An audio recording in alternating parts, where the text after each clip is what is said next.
سلام دوستانی عزیز، سلام подписчик‌ها، سلام به کسایی که ما را تماشا کرده ایستند. به همتون سلامتی خانه آباد تمنا دارم. امروزه ویدیومون برای подписчик‌هایی که سوال دادن برای هموا میبخشم. بسیار سوال میتن درباره ماشین نافهمی ها بسیار بویش که نو گرفته ماشینه را نمیفهمه. برای هموا گفتم که امروز یک ویدیو کنم، مردم تماشا کنن.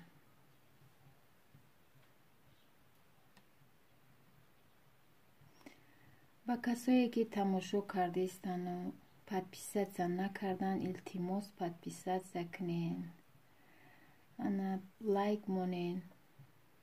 بسیار در کار ما همین چیز موده که ای شما همین قچیز ما طلب میکنیم. التماس подписаться کنین، لایک مونین، کامنتاریا نویسین. راستی چند وقت بود از خانه نبرومده بودم، بازار خیلی شیده بود، من ندیده بودم. برای подписчик‌ها سوال دادن بسیار که از کجا میتونیم که ماشین خوب خریداری کنیم. برای هموا من رفتم بازار، بعد با گشتم رفتم بچه ما در چسچون خبر گرفتم. کم ترک مزش نبوده. بعد اومدم خانه. نه подписчик‌ها بسیار چی کرده ایستن که گپ زنین، تلفنتون چه خیل بیویم.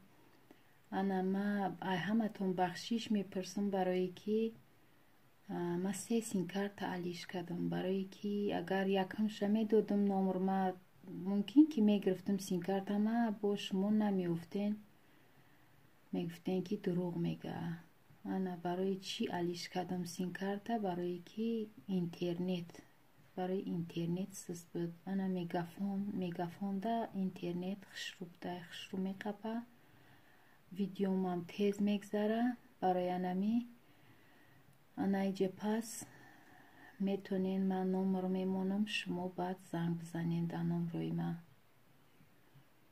انا با چی گفتنیم؟ ای راستی قوتی گپ زدنم ندارم. رفتم دکتر ابسلیت و گذراندن، گفتم مرا انیق کنین کسل ما بیوین. آخه ای چی گپ؟ قوت ندارم راه بگردم. خیلی میدونم پوچام مای بینه کی، برای چی که نمیتونم، قوت ندارم. این سین سالی ما در کم خونی نماجد بید. ما آدمای یاش کودک میکنن مثال کم خون میشون. ما 44 در آمدم، نخو که این قدر همه کسل یک طرف میمونین. مرا کم خون، به حد کم خونی، به حد کم خونی میگن، نمیفهمن.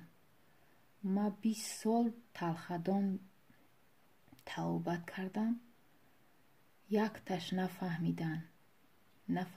همی اسکاری در رفتم، یک برچ جانف بوده، همون بعد فهمید، گفت که اپا جان برین منصور افته، یک بار دیگه نشان بتین، روده تونده زخمه. انا همون را باید توبت کنین که همون کم خونتون میکنه، کم قوتتون میکنه. انا من همون را فهمیدم، دلم بازیق شید دیگه. ولاگریم هم نمیفوره و هیچی هم نمیفوره. امی ماهی مرد در اخیراش ده که بچم ای خدمت بیو یا نصیب باشه، با دم بی توبتی خودم ده میگذرم. میخوام که شما هم انا میره فهمیده باشین. بسیار کسا میگه و چنید سن نمیگیری. انا من خیلی وضعیت دارم که نمیتونم و چنید سا گرفته. بعد هم کارم بسیاره. خیلی توکلمون به خدا. هر دردی که به سر آدمیزاد میویه ای جانبی الله های. شکر میکنم به هر دردی که مرا داده. من کوشش میکنم که این ویدیوی مرا نه بچه هم نه دخترم نه یکم خشتوارم تماشا نکنه. پرسته من میخواد ماشینه را نشان دادم و واده و قدر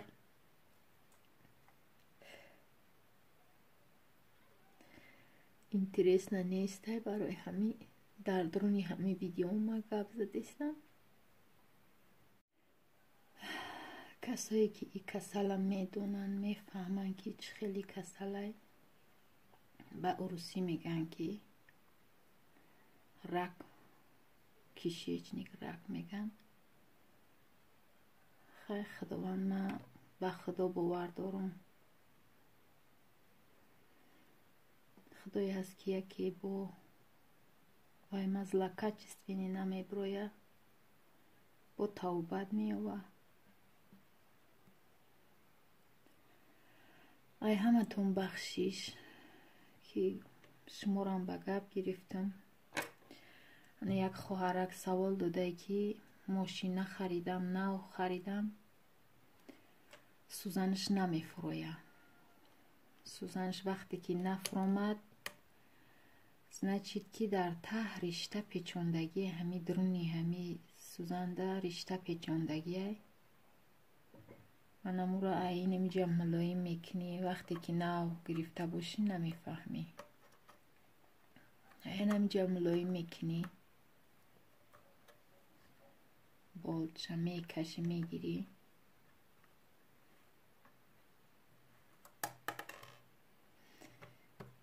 یعنی خیلی سوزنم میگیری.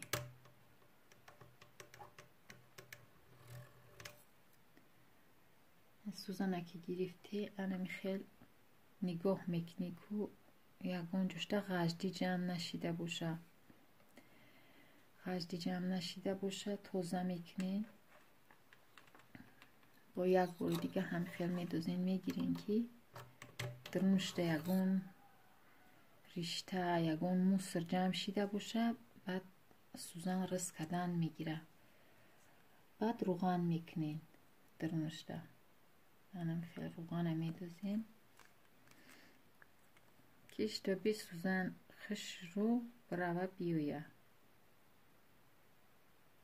کم ترک روغن میکنین بسیار نه.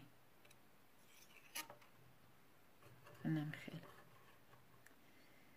خش رو میفرویه.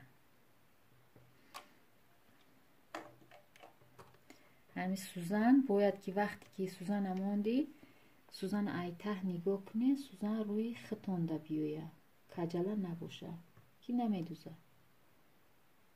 همین سوزن طرف خطون بیویه. خیلی چی داره چنگک داره. انم چنگکش سنی خطون بیویه.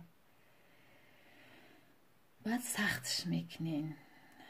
این ماشینه فقط زود زود ایره باید چی کنی روغن کنین. برای که کوکی درستون مایده بیویه همین سوزنه ایته درستر باید ببینیمش. انمی خیلی درستر میمونی. بعد سخت میکنی. جره خش رو سخت میکنی که وقتی همین سوزن که جم بی درون بیرون رفت رشته را میکشه درون دمیته برای همون سخت میشوه. وقتی رشته داشته باشه خواهر جون سوزنت که نفرامد انمی خیلی سنی درون وقتی که ایره گرفتی سنی درون تلش که همون خیلی رشتهش هم میبروره. بعد میگیری رشتهش تازه کنی بعد مونی. انا دیم подписчикмон سوال داده که سالای ماشینم سسته. سالای ماشینم سسته. این پیشش ده یک تا گایکه دوره. انمو گایکش تا میتی سخت میکنی این سستی ای گم میشوه.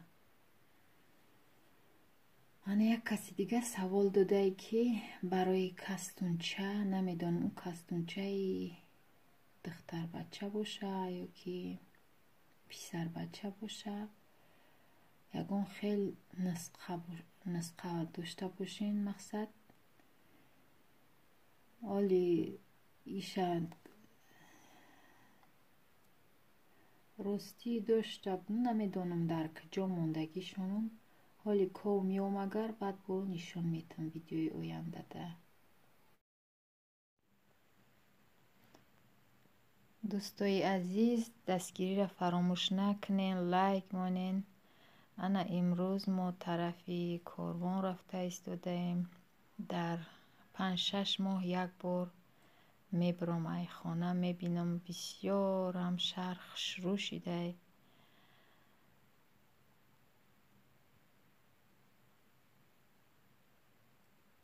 ана ма тез гузарондам ки бо бисёри ба дилгиркунанда набоша видео. ана ба корвон расидем. корвона рости хидмам дидам, ҳайрон шидам ки и хеле шидай корвон ин қадар хушрӯ кадаянша.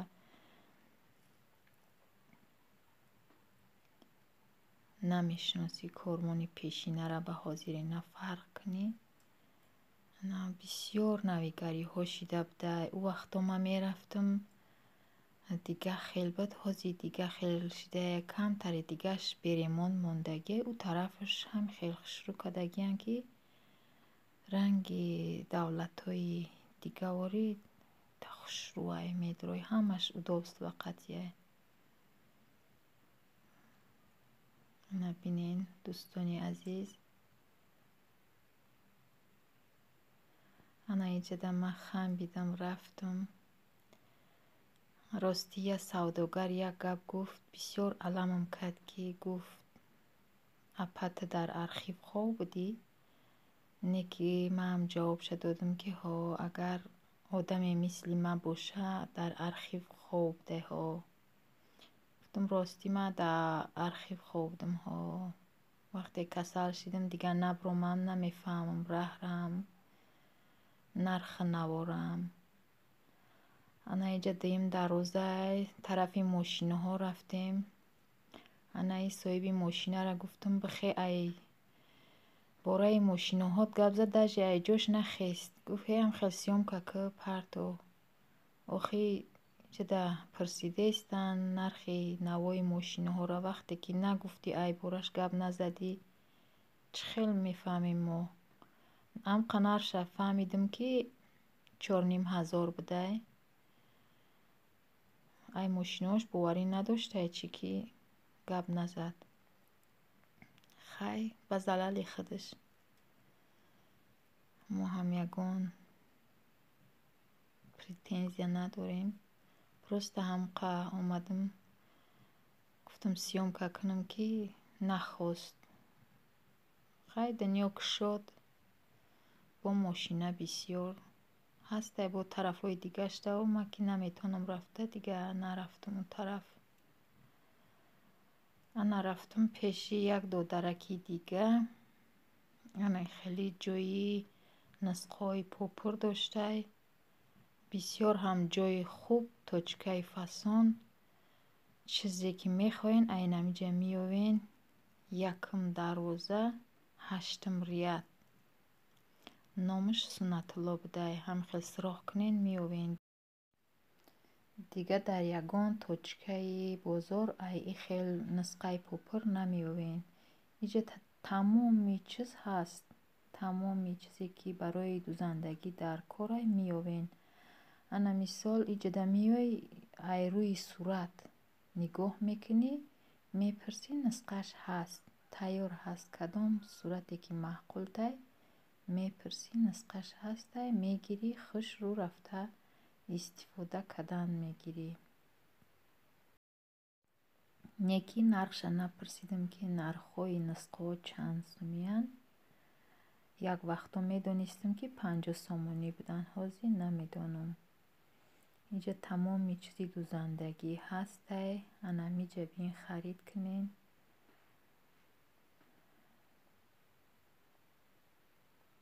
дига дар ягон ҷумъа надидам хеле нисқа фурӯшанд ё ки хай суратош ҳаста нисқаша намеёвӣ. ина бинен, ина иҷада нисқаша нишон додестай. касое ки тамошо кардистанд, ина марҳамат биёянд аями додарак харидорӣ кунанд. نامش سنت الله نام داشته. همه میشناسش در همونجا. یکم دروازه، هشتم ریت. پرسین نشانتون میتن. خیلی دوستانی عزیز، در پناه الله مهربان باشید.